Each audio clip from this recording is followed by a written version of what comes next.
When they look at like the personality types of CEOs, it's usually like extroverted, low agreeableness, and then like low neuroticism. The classic example is like Steve Jobs, who is like, he was a difficult person, but like a visionary, you know? Can you describe what does being low in conscientiousness look like? Procrastinating, looking at TikTok all day instead of doing the work email that you need to send. Oh, I am rock bottom in conscientiousness. We all are sometimes, right? Can you be so low you're negative? How do I increase conscientiousness? Because it's clear how being high in conscientiousness would lead to greater success. Yeah, so this is a tricky one. So one strategy that I thought was really interesting is called episodic future thinking. Can we go over those 5? You can remember them with the acronym OCEAN. The first is openness to experiences. Then there's conscientiousness, extraversion, there's agreeableness, and then there's neuroticism for N, which is a bad thing. The other ones are good things. Changing a few small things every day or every week, trying to time your shower so that you actually can change your personality in the direction that you want.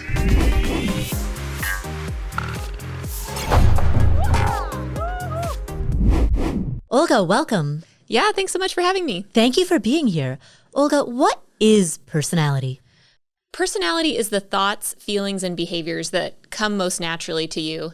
And I would add a twist on that, which is that they serve some purpose in your life, in that they help you meet your goals. Ooh, but goals are constantly in a state of flux. So does that mean personality is also in a state of flux? So I would argue that your personality is in a state of flux, and it does at times adjust to help you meet your goals, which, as you point out, can also change in life. Right. But I'm thinking about people that I know who have been relatively the same for 25 plus years. I know certain people who are shy and they've always been shy, and sometimes they have goals of making more money at work, right? But that requires being better at sales, and their shy nature inhibits that. So there are times that personality seems to also work against your goals, and it also seems to be a little bit fixed, at least anecdotally. Yeah, so a lot of people do say that. They're like, I haven't changed. I've been exactly the same since I was a little kid. I will say that that's pretty unusual. Most of us do change over time. The changes might be kind of subtle, so you might not notice it in someone else. They might not even notice it in themselves. But if you've ever done the thing where you look up like a Facebook status update that you posted 10 years ago, 12 years ago, and you're like, what was I thinking? You will see that you have changed as a person. And probably those people that you have in mind did change as well. But one reason why they might have goals that their personality is not getting them closer toward, or they feel like it's just in their nature, it's sort of inhibiting whatever goal they might have. They might have that desire to change in that way, but they actually are not doing anything about it. A key concept of personality change is that you have to follow through, meaning you have to actually do stuff to change your personality. Oh, and in a moment I'm going to ask, what are the types of things that people can do to change their personality? But staying on the topic of just defining what we're talking about first, so your personality can inhibit your goals. Other than pursuit of goals, does personality matter? Personality does matter. Personality traits really determine our happiness and our success in life.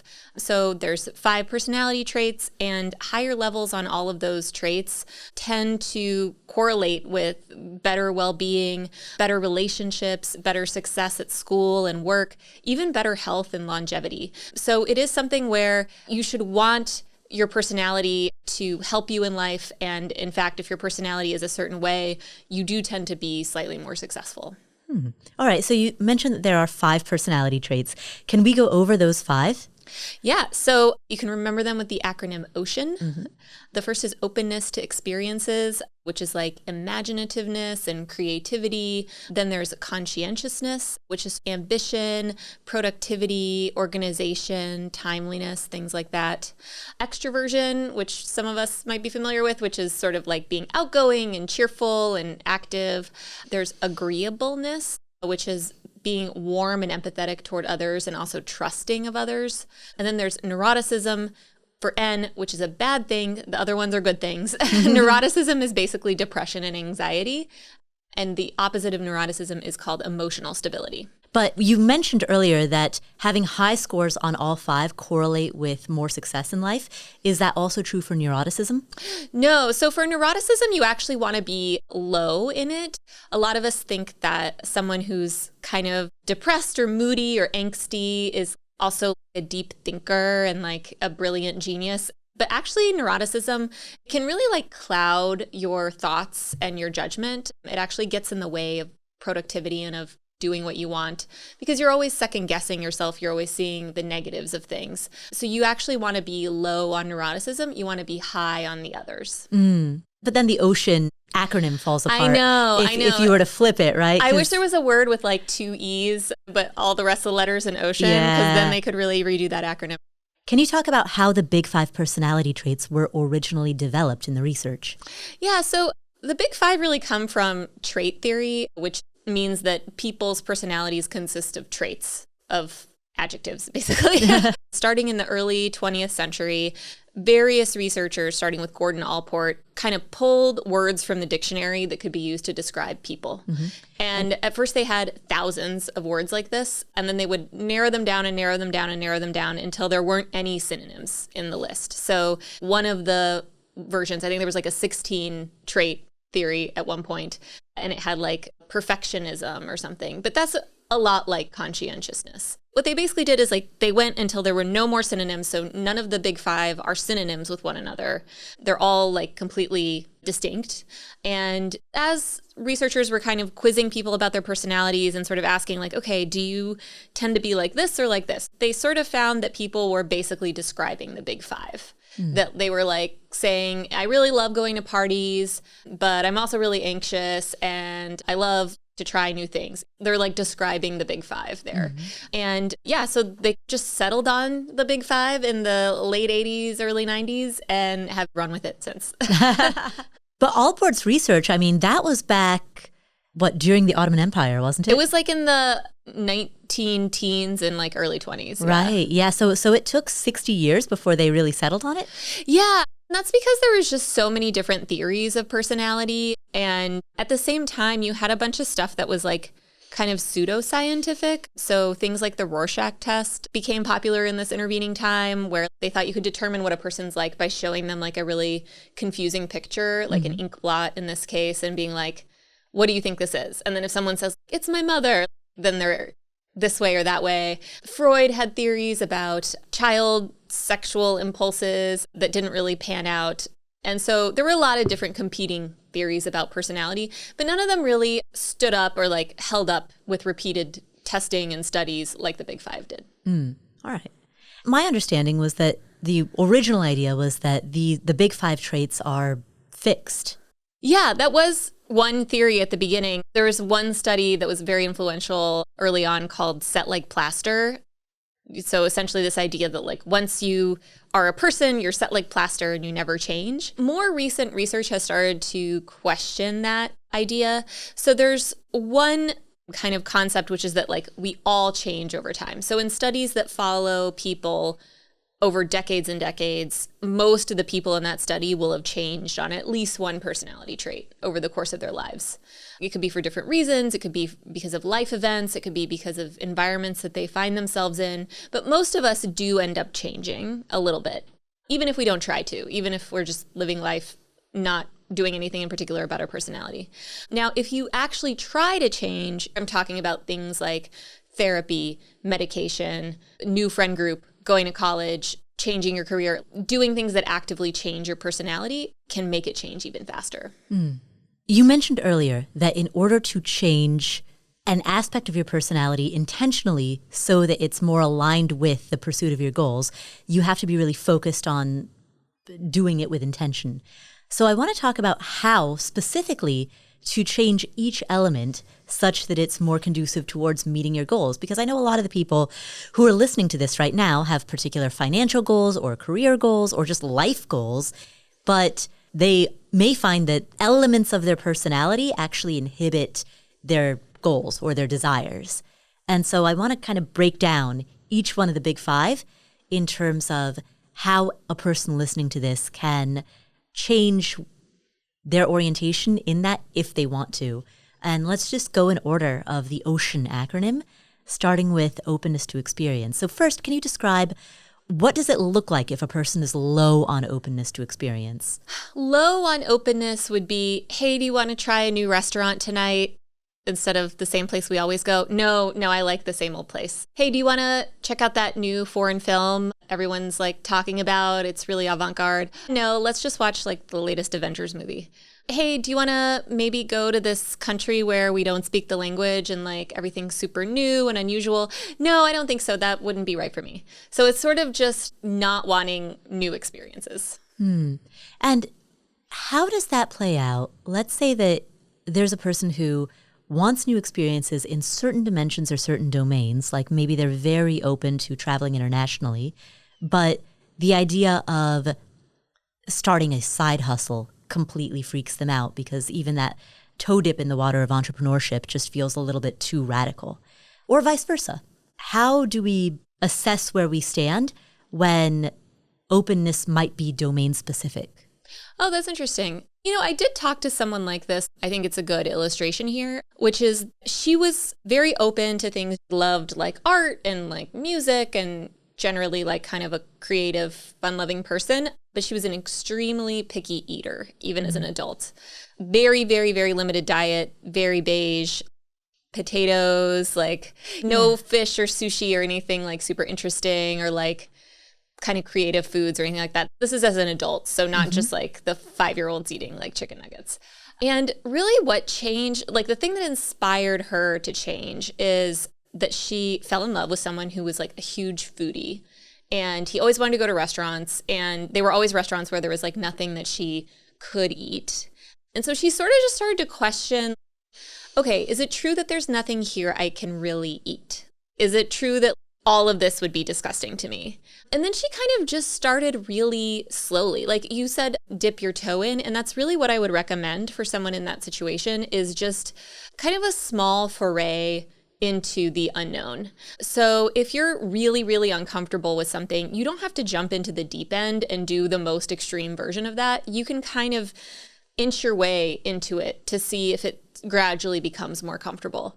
So what she did is like she would make foods that she was very unfamiliar with and uncomfortable with in kind of new and like tastier ways. Or she would like mix whatever, broccoli or like some vegetable that she didn't like into pasta or something that she did like, and kind of start to introduce it to herself that way, kind of gradually. And so now when I met up with her, we ate at this restaurant where we had like bone marrow and octopus and like crazy cheeses and like pig head sausage and stuff. So she's like way on the other end now because she kind of gradually built up her tolerance for the unknown. And that's what I would really recommend for anyone who's kind of like, I don't know about this, like I'm curious about it, but it kind of scares me. Right. How would that apply? So I'm thinking about the world of finance.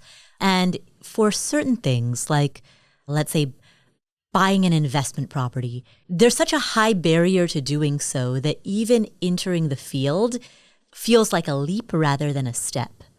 What would a person do in a situation like that if, let's say, they want to be open to it, maybe they have a spouse who's really excited about it, but they themselves are just, they're low on the openness in that specific domain? Yeah. Let's say financially you're fine and you have this money set aside for the investment property in a way that would not hurt your financial situation if like you weren't able to get it rented out or something for a couple months, right? So I'm assuming that the finances are okay. Yeah. So what I would do in that situation, and this is something that I found really worked for people who were trying to learn new things or kind of broaden their horizons, is I would actually learn from other people who have done the same thing. So this is something that I really went into with people who were trying to become more conscientious. But what they kept running into is that they were sort of like, I have no idea where to begin. I don't know where to start. I don't know. One guy really wanted to go to grad school, but he didn't know how to study, which sounds really silly. But like if you didn't really grow up writing papers and studying and applying yourself, you kind of don't know how to memorize facts or present them in a paper, you know? So he had to learn how to study. And what he did is he learned techniques from other students who were in a similar situation as him. This has actually been borne out in research where if you learn a strategy for how to do something from someone else, you're actually more likely to be successful than if someone just tells you how to do it. If the researchers, hey, like, here's how you make an exercise plan, versus if you go to your friend and say, what's an exercise plan that worked for you? That second one is more likely to be successful for whatever reason, because as you're learning those strategies, you're thinking about how to apply it in your own situation. So what I would do is I would talk to other people who have investment properties and see how they do it. And then if you're still feeling really scared, I would do, again, the minor version of that. So like maybe a smaller place than some beautiful like dream home, maybe someplace that's like very, very low risk. Right. Tell me about what you did when you wanted to become more open to experiences.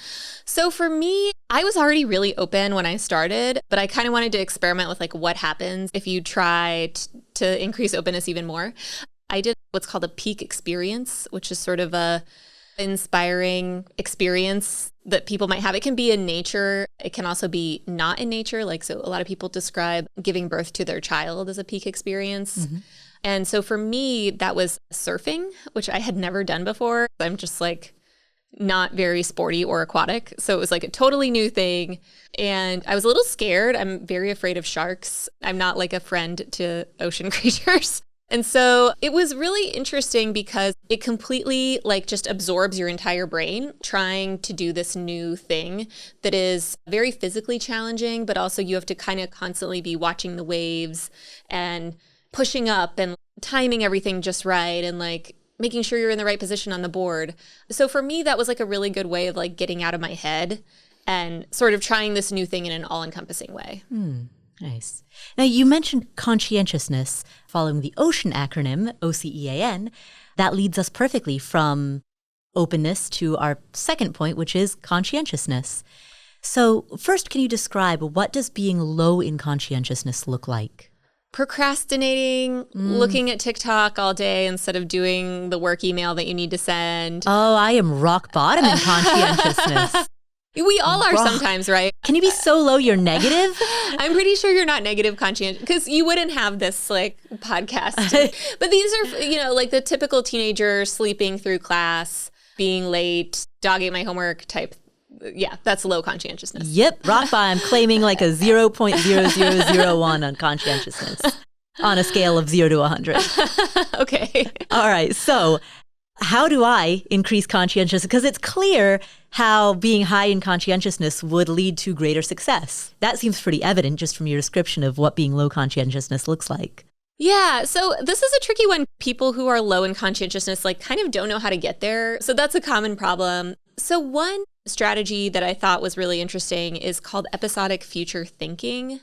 And this is when you really envision very, very clearly the end result that you want.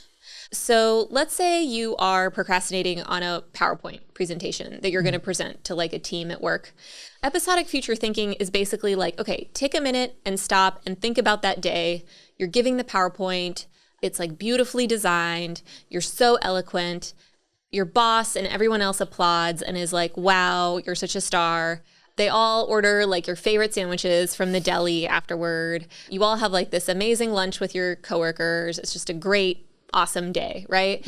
And so sometimes envisioning something like that can actually give you the motivation to do those boring tasks that add up to that great vision. Because if you think about it, like most amazing things or really fun things, they have a lot of boring task lead up. Like even an amazing vacation that is like nonstop fun and excitement, you're booking the plane tickets and you're like booking the activities and you're like calling your credit card to be like, I'm going to Japan or whatever. None of that stuff is fun, right? But we're motivated to do it because we're imagining ourselves in Tokyo having a great time. Right. But you can apply that with stuff that's not just a vacation, with other things in life that you want.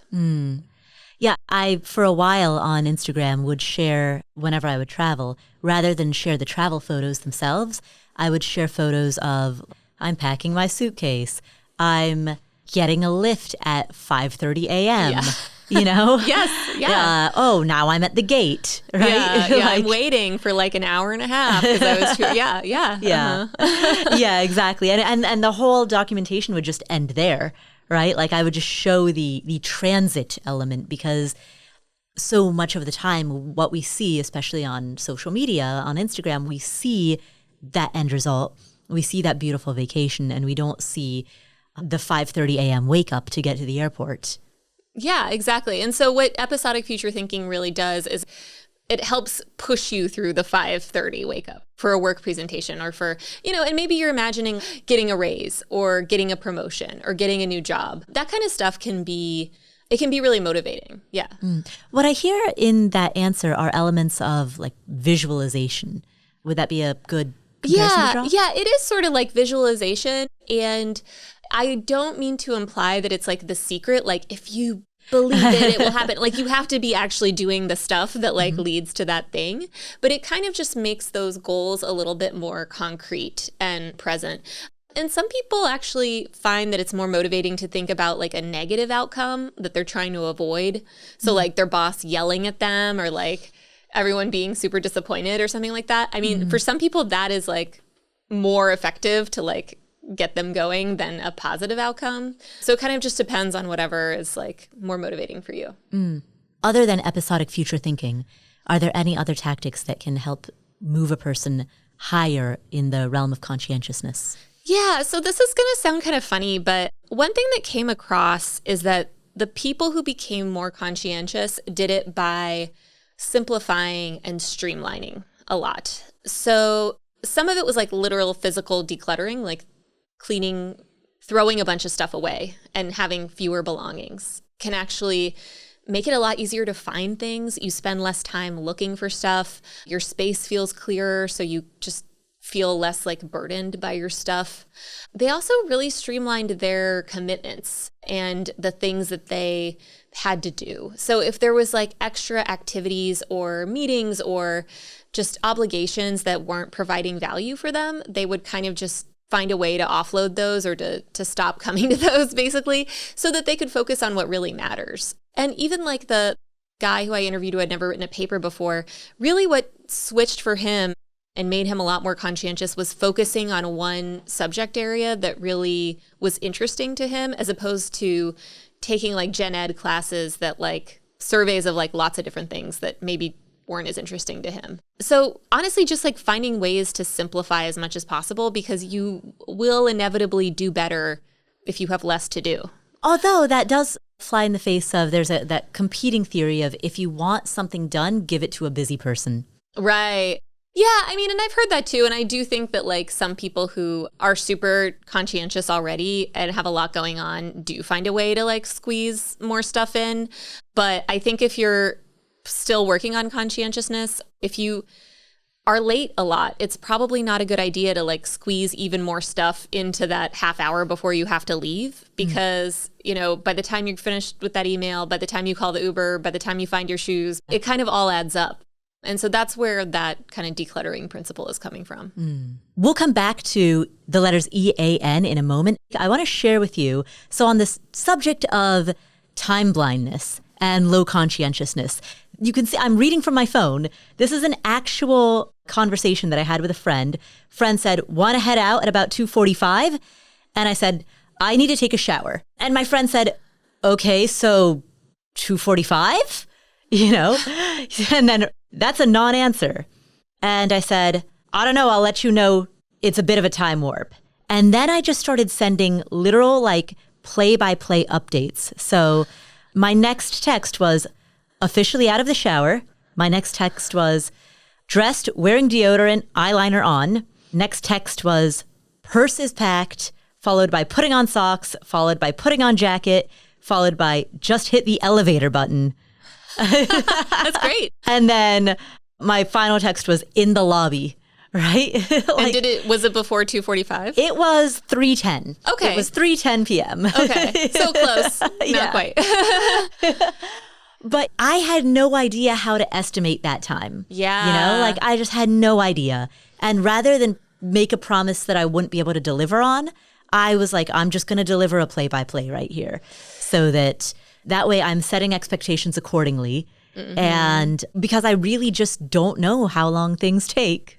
So the one tip I heard for this is next time you're doing something that you frequently do, like get ready to go out, time how long it takes. Yeah. And that way you will definitely know. By virtue of sending all of those texts, I now have the timestamp for every text. Yeah. So I was actually looking through that I was like, oh, that's how long it takes to wear deodorant. Right? Yeah. Yeah. I mean, so that is actually one of the tips. So people have trouble knowing how long things take. Everyone has trouble with that, even conscientious people. And the thing you're supposed to do is time yourself. And you'll be surprised that it kind of takes longer than you think to do a lot of stuff. Yeah, it really does. Yeah. There's so many steps to it. And if you think about it, it's a little cognitively demanding, right? Like to have to manage that many steps. But when we think about how long it'll take, we group those steps into chunks. So this is actually what happens in the brain. So you have chunks. So you're like, oh, showering, and you'll have that as one chunk, and you'll put that at like 10 minutes, right? Right. But in reality, you're showering, getting out of the shower, drying your hair, putting on eyeliner, putting on deodorant. Like there's a lot of like micro steps in that. Right. But we don't necessarily always think about that. Right, exactly. Yeah, and I think it's a certain lack of conscientiousness about all of those micro steps that lead me to consistently underestimate the amount of time that something will take, which leads to persistently being late. And also, now that I know that I'm constantly late, I'm reluctant to give an estimated time, because if a friend says, hey, do you want to meet at 2:45? My response is, I don't know, because I have no way of estimating how long this task, which is showering, is going to take. Right? Well, now you do. Yeah. As long as it's always the last thing you do before you meet someone. Yeah. So we've talked about O, we've talked about C. Let's move to that third letter, E, which is extroversion. Extroversion is exactly what you think it is. The person who is the life of the party, loves people, loves talking to people, couldn't wait to get back to working in an office after the pandemic, just out there doing stuff all the time. That's extroversion. And why, in terms of success, in terms of financial success, career success, why does extroversion matter? So extroversion is not the most important variable for financial success per se, but what extroversion does is it makes you happier. And a big part of why it makes you happier is because it expands your social network and the number of people that you socialize with. Socializing makes us happy. Connecting with other people makes us happy. Even very small connections that may seem quite meaningless, talking with your barista, talking with your mailman, things like that can really make you a lot happier. So extroversion tends to kind of create this like positivity and, I don't know, optimism maybe. And in part because of that, in part because it grows your social network, it tends to generate more job opportunities or opportunities in general. Yeah, I've heard many people say that with a few exceptions, most jobs are sort of made for extroverts or designed for extroverts. There are a few types of jobs that require long periods of deep focused, siloed and solo work. But even those require to be able to navigate office politics or workplace politics in the times that you're not doing that deep work. So in pretty much any domain, that level of extroversion and EQ really seem to go a long way. Yeah, a lot of introverts don't want to become extroverts, and I totally understand that. I'm not suggesting that they completely flip and become a total partier all the time. And I do have one of those jobs that requires a lot of deep work by myself most of the time. I actually have to interview people, but when I'm not interviewing people, I'm just sort of writing for hours at a time without interruption from anyone. But all jobs, even my job, like what I'm doing right now is extroverted. All jobs occasionally require extroversion. You wouldn't have gotten your job if you weren't able to occasionally be extroverted at your job interview. It's just something that's part of life, having to connect with people, having to have sort of a gregarious self-presentation. It's just something we all have to do from time to time. And so for the introverts who are listening to this, how can an introvert practice being more extroverted? Even if they don't necessarily want to be extroverted in all domains of life at all times, how can they practice having this skill set of knowing how to cosplay as an extrovert when it matters? Yeah, cosplay is a really good way to put it. So what I would do is sign up for an activity that involves other people and that occurs regularly and that is hard to get out of and that you enjoy? And that is hard to get out of. Okay, the reason is because if you're like, I'm just going to get drinks with people more, and you're like sitting there on a text thread going, let's get drinks. How about Tuesday? How about Thursday? How about next Wednesday? I can't. I have to do this. How about next Friday? Oh, that doesn't work for me. Like, it's just never going to happen. It has to be something that occurs on a day, preferably every week, but like, let's say every other week or once a month, and that is hard to not go to. And the reason I say that is because if you're an introvert, you're not going to want to go. Like, it's going to get to 10 minutes before you have to leave, and you're going to be like, I don't know, the couch looks so inviting right now. And you're not going to want to leave the apartment. So I would definitely pick something that's like other people are counting on you to be there. And is it then that just by virtue of going out more, you will become more extroverted? Is this like exposure theory? Yes, basically. By getting in like reps essentially as an extrovert, by like connecting more with other people. First of all, you have more opportunities to practice, so you feel less awkward and uncomfortable whenever you're out socializing. This really happened with me with improv. I was scared to death of improv the first, 4 or 5 months that I did it. It was really only after that long that I started to feel comfortable doing it. But it was honestly just because like I kind of knew the drill. Like I would get there, like I know what games we're going to play, then I know we're going to do scenes. Probably like one of the scenes will be like roughly this kind of storyline. We might do this kind of scene, which we did last time. Like I kind of became more comfortable with it. And when you have that kind of comfort and familiarity with something, it sort of does become your personality. It doesn't feel so unusual or so strange. You feel like it's something that you can do. Yeah, so it is a little bit like exposure, yes. In this context, what is the distinction between being outgoing versus being extroverted? Good question. So they're very similar. A lot of people who are extroverted are also very outgoing. But because I know there's so much discomfort around like the idea of becoming an extrovert for people who are very, very introverted, I talked with Sonia Lubomirsky, who's a psychologist who has studied kind of social connections and happiness. And really, if you are someone who wants to be more extroverted, but you're like more of a listener than a talker, what you can do is really go somewhere and listen more than you talk. And as long as you're around other people, as long as you're doing an activity, that still like counts as extroversion. Those are still social connections. You're still benefiting. You're still not alone in your apartment, but you're also not having to like come up with like zingers and like jokes or whatever it is you're worried about. Right. And often I have found in those environments that if I'm quiet for a while, then when I do speak, people tend to listen more.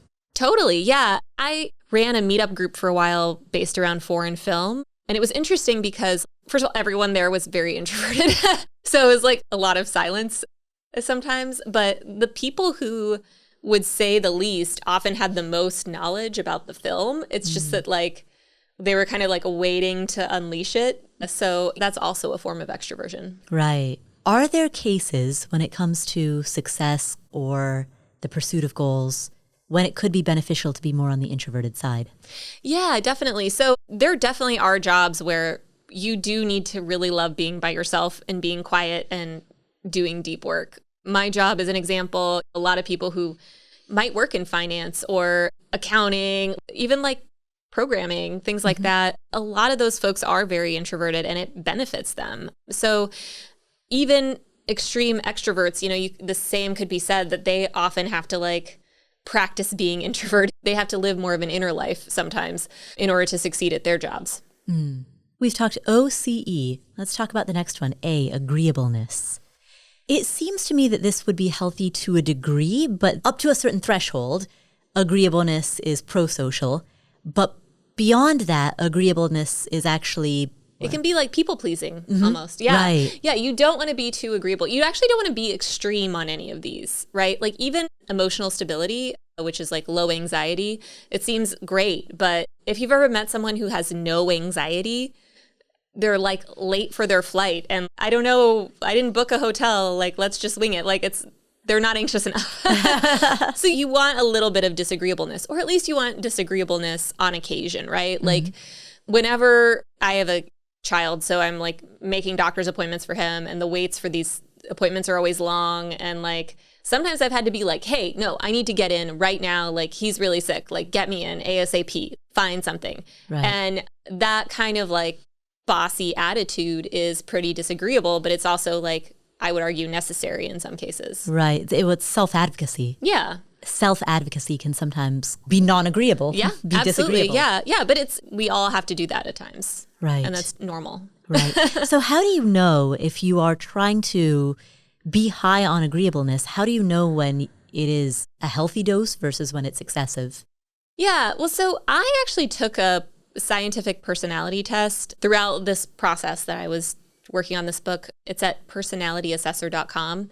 And it told me where I fall on agreeableness. And I teetered between low and average, basically. So I wanted to above average, but not like all the way to the end. I would say that like if you feel like you have really good friendships, really good relationships, you feel a lot of social support from people around you, but at the same time, you're able to draw boundaries and you're able to not just have people walk all over you, that is good agreeableness. So like what agreeableness is not is just like doing whatever your friends tell you to do because you're trying to be agreeable. I actually had a great conversation with someone, a friendship expert, who really talked about how boundaries, they might seem disagreeable, but they really help us maintain our relationships because they tell us literally what the bounds of those relationships are. So I brought to her the example that a friend was telling me I had to text her more often. And you would think that like the agreeable way to respond to that would be like, oh, sure, of course, like I will text you however often you want, no problem.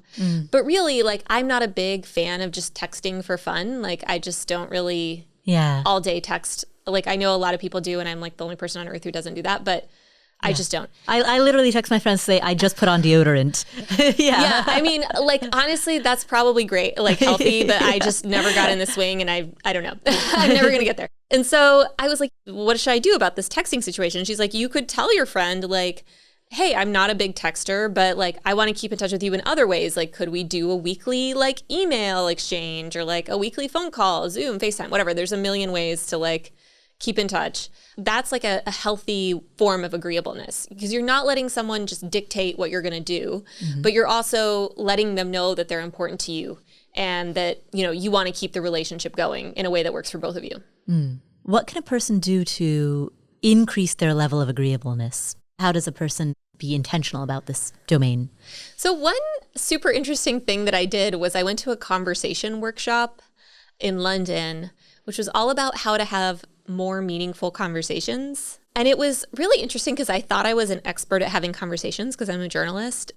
But really, I am not. I have conversations the way everyone else does, which is I ask a bunch of questions. What you could do instead of like asking people for facts like that is to ask them what a certain situation meant for them or like what the meaning behind something was or why something was important to them. Right. So if someone's like, oh, like I can't hang out tonight because my kids have, you know, their school concert or something. So I'd be like, okay, and like see you some other time. You could be like, oh, cool. Like, what are they performing? And like, how long did they work on their songs? And like, what was it like the first time you saw them like practice their songs for you? Kind of asking more questions about like someone's emotional state can actually create feelings of agreeableness because you see them as more of a whole person. You're not just going through the motions of interacting with them. Right. Well, and what's interesting to me about that answer is that what you're talking about is the perception of agreeableness, because in that particular example, you're not necessarily agreeing to go along with anything. Exactly. Right? You're not necessarily acquiescing to a given demand. Exactly. But you're still increasing perceptions of agreeableness by saying, hey, tell me about the experience of like watching your kid perform on stage. What is that like? Is it exciting? Is it nerve-wracking? What does that feel like? Yeah, exactly. What was that like is one of the questions that she suggested that we ask in order to sort of deepen. And it really shows how agreeableness, like, I think people get the wrong impression because it's like, agree. That means you're agreeing with whatever's going on. But really, you could ask these questions of someone who's like the polar opposite of you politically, religiously, whatever domain you're kind of worried about. And you could still have a perfectly civil and actually super interesting conversation as long as you are focusing on like what's behind some of their thoughts and emotions. Right. Yeah. What are the concerns that led you to think that? Yeah, exactly. Yeah. And you're not agreeing with anything they're saying. You're just learning about them. It seems to me then that agreeableness is almost like curiosity about a person. Yeah, exactly. It's warmth and empathy, and a big way that we show warmth and empathy is through curiosity and the kind of genuine curiosity that some of these conversation prompts foster, as opposed to just kind of like small talk questions, which have their place, but, are limited. Right. Well, I think the reason that small talk questions can be so exhausting is because often it is a recitation of facts. It's, so what do you do? How long have you been doing it? How long have you lived here? When did you move here? What brought you here? It's like, it just seems like a regurgitation of the same set of facts over and over and over, to a point where I'm like, I could just put all of this on like the world's longest name tag. I know. If you want my bio data, here it is, right? Yeah, and that's exactly why this woman, Georgie Nightingale, started this whole program, is because she was like, I'm so sick of going to like networking mixers and having it be like, when did you move here? Where do you live? We're all just exchanging like the same 5 facts and then we're going home. Like, why are we doing this? We'll probably never see the people in that workshop again. But I feel like I got to know them so well, and the stuff that was important to them and the stuff that they cared about. Like, I feel like weirdly, I felt like so close to them for those 2 days. Even though it was all very like scripted, done in a like prescribed way. So I don't know. I think it works. I like the icebreaker. What was your favorite part of today? What was the best part of today? That's a good one. Yeah. I'm trying to think of, I might steal that icebreaker from you because I don't have one. Well, so I've thought a lot about that one. And I think the reason that it works is if you say, hey, what was your favorite thing that you've ever done in life? Like, that is such a wide scope of time that it's too big, right? But your favorite part of today, that is such a narrow window of time, and it's easy to recall. Like, if you think about just the ease of recall, salience, like today is at the forefront of your mind already. So you're not asking them to scrape the like deep, dark recesses of their memory bank. Yeah. It's just, hey, what was the best part of today? And it's positive. It wasn't like, what was the worst part of today?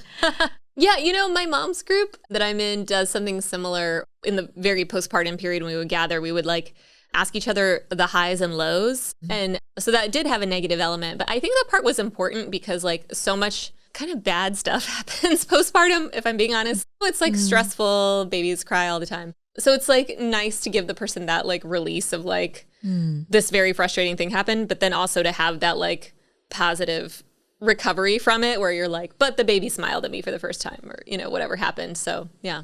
Finally, let's talk about that last letter, the letter N. So this is one where you actually want to be low on it. This is the only one of the acronym where you want to be low. Yes. I should maybe just start saying that the acronym is not ocean and it's ocean. No, I've heard ocean.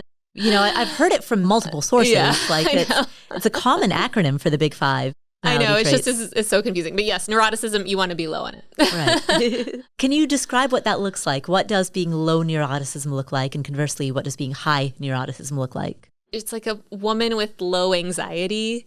And she's like, oh, a plane just crashed and we're about to take a flight. Oh, well, that means like they must be doing a lot of extra safety checks, or like... It's the first day of my new job tomorrow. I'm sure everyone will love me and like everything will go great. I honestly am so high on anxiety that I have trouble even like jokingly describing what that would be like. But yeah, it's someone who just does not really worry much and is not really down in the dumps much. I can see even from your facial expression right now that you find that hard to relate to. So describe what being high in neuroticism is like. What is that experience? So especially before I started this project, there was a lot more just like dread about the future and worry about the future and getting like all caught up in the worries, to the point where like just like Googling stuff a lot, like the same types of things. Just being super nervous about things to the point where you can't think about anything else because you worry almost like if you take your eye off the ball of the worry, it'll come true. Never really savoring anything good that happens because you're kind of on to worrying about the next thing. Or you just very able to find the negative in the good thing that happened. Not having a ton of like hope or optimism about the future or about positive outcomes that might happen. Yeah, that would be high neuroticism. That sounds very stressful. It is, yeah. Yeah. And so when you were high neuroticism, were you aware that that's what you were, or did you think that that was just a normal state? Was it such a baseline that you thought everyone was like that? So I think gradually over time, I came to realize that it is abnormal, that it's like not normal to feel quite as anxious as I felt at the time. Yeah, I think it was just a gradual, because for a long time I kind of thought my life is uniquely stressful, but then if like that is ridiculous, because it's not. People in very poor countries with like very meager livings and like really stressful circumstances, like their lives are stressful. Like my life is actually not that stressful. So yeah, it was kind of a gradual realization. And how did you work your way out of that? Tell us about that. So the thing to do for neuroticism is basically meditation. So, okay, you could do therapy and medication, which I also do, but meditation and various forms of mindfulness, it can be something more like yoga if you like absolutely cannot stand meditation, or traditional kind of like sitting down meditation. There's like mindful walking as well. And like there's also meditations where you repeat phrases to yourself as opposed to just like following your breath. But basically some form of mindfulness practice seems to be what helps with neuroticism. Are there any other tactics, or is that the primary one? That is the main one that I did and that I found useful. And in fact, one of the other strategies that I came across was basically mindfulness by a different name. It was like noting, which is basically just noting the things you're seeing or feeling or hearing. Literally taking notes? No, just like mental noting. Yeah. Oh. I found that to be way more challenging than just meditation. I took an intensive meditation class called MBSR. What and Mindfulness-based stress reduction. It's like the most studied meditation class that's out there. It's, I think, 10 weeks or something like that, or maybe, yeah, I think something like 10 weeks, and you meditate for 45 minutes a day, and you learn about Buddhism. And I would say the learning about Buddhism element was more helpful to me than even the meditation per se, but yeah. And neuroticism is the one attribute in which being high neuroticism, it does or it does not correlate with success? It does not. It does not. No. So that feels counterintuitive. I know, because so many successful people are neurotic, but they're kind of successful despite their neuroticism. And then if you think about things that involve a great deal of financial risk, which often leads to financial success, it requires a low level of neuroticism to even participate in that kind of thing. So like people who do invest, it does involve risk, and being too anxious or too unwilling to take risks means that you're not really doing that. So neuroticism can lead to being too conservative with your money. Too cautious, or just like unable to make decisions, unable to break free of like analysis paralysis. Right. Yeah. Too indecisive, too analysis paralysis, too overly cautious, overly conservative. Okay, that makes sense, actually. It reminds me, there's a quote from the finance writer Morgan Housel who says, pessimists get to be right, optimists get to be rich. Yeah, that's right. Yeah. And really that's, I mean, when they look at like the personality types of CEOs, it's usually like extroverted, low agreeableness, and then like low neuroticism, because starting a company involves a lot of risk, and the people willing to take risks are able to at least manage their anxiety and not let it overwhelm them. You said low agreeableness? Yeah, people who start company, yeah. Why is that? Because being sort of dominant and like top of the food chain and kind of getting what you want, it tends to be just a personality type that is low in like the touchy-feely kind of element of agreeableness. Interesting.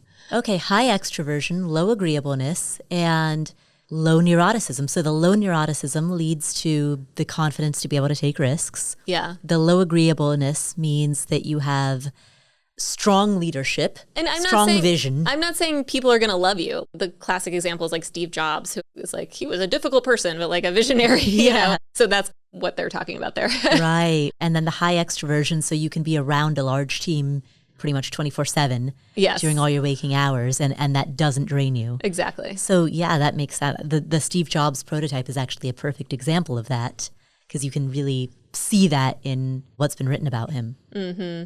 And you were asking about like other techniques. This doesn't really help with like all-consuming anxiety, but if you have a specific worry that is like standing in the way of doing something, making some sort of leap, one strategy that I learned from Tracy Dennis Tawari is, by all means, write down everything bad that could happen. Like make your little list of all the bad possibilities, but then also take a minute and think about all the good things that could happen. Imagine the positive outcomes that are also possible, because really in most situations in life, both are true. Bad things and good things can happen. But when we get to be very focused in and dwelling in neuroticism, we can only see that left-hand column of everything bad. Right.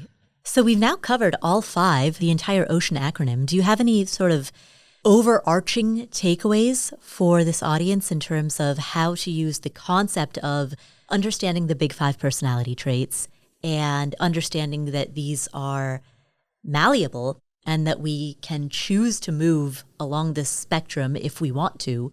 Are there any overarching takeaways for the audience in terms of how to apply this to their own lives? I would basically never tell yourself that you can't do something because you're just not that way. So if an opportunity comes up that requires public speaking and you've never spoken publicly before and that's just doesn't seem like something you would do, I would not let that stand in your way. I would say the only way to make it something that you would do is to do it. So take small steps every day to get you closer to that goal that you want to achieve. And you will basically be working on that personality trait in question, whether it's conscientiousness, whether it's extroversion, whether it's something else. Just changing a few small things every day or every week, going to one new thing, trying to time your shower and eyeliner routine, whatever it is that you're working on. Just stacking those building blocks up will make it so that you actually can change your personality in the direction that you want. Excellent. Well, thank you so much for spending this time with us. Where can people find you if they'd like to know more? Yeah, they can find me, but better, anywhere books are sold. They can read my writing at theatlantic.com. And I also have a Substack at olgahazan.substack.com. All right, perfect. Thank you. We'll link to all of those in the show notes as well. Yeah, thank you so much. Thank you.